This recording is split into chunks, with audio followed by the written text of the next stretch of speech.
When you got word about the project Passion of the Christ, it almost sounds like, well, how did you get word about that film? Crazy. I mean, if you... So I get a call that I knew Mel Gibson was, but I did not know it was Steve McAvee. And that was his key producer, main guy. That guy did Braveheart, which was the previous film Mel had directed 15 years earlier. And so they invited me to do a film about what it was. I think it was Tom Hanks and Mel Gibson were going to do this together. It was on Mavericks. It was the big surfing wave. And the director that wanted to direct it was Kevin Reynolds, who just directed me in The Count of Monte Cristo.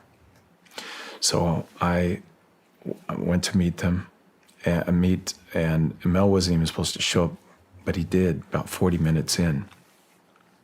And we were talking about the movie. I didn't think the script was there yet.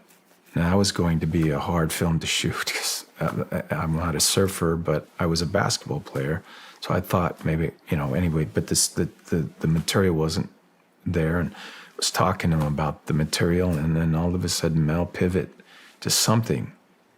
And then I went back to when I was a young man in the theater. And I said, oh my God, this is why he called me to become an actor.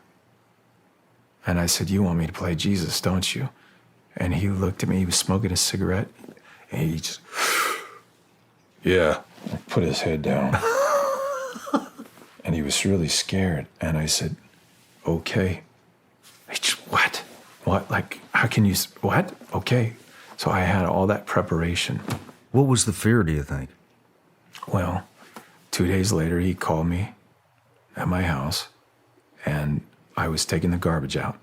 And I heard, I picked up the phone, and I said, yeah, I was busy. And he goes, hey, Jim, it's Mel. I said, Mel who? He goes, I don't know, Mel Brooks. Hey, he was smoking a cigarette, and he goes, do you still want to play this Jesus guy?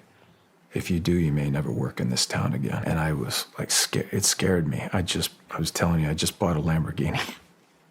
And I was, I'm gonna have to give all this stuff back. And I was scared for a moment, and then this peace came over me.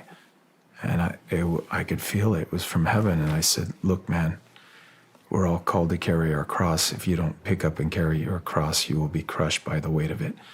And then he got really quiet on the phone.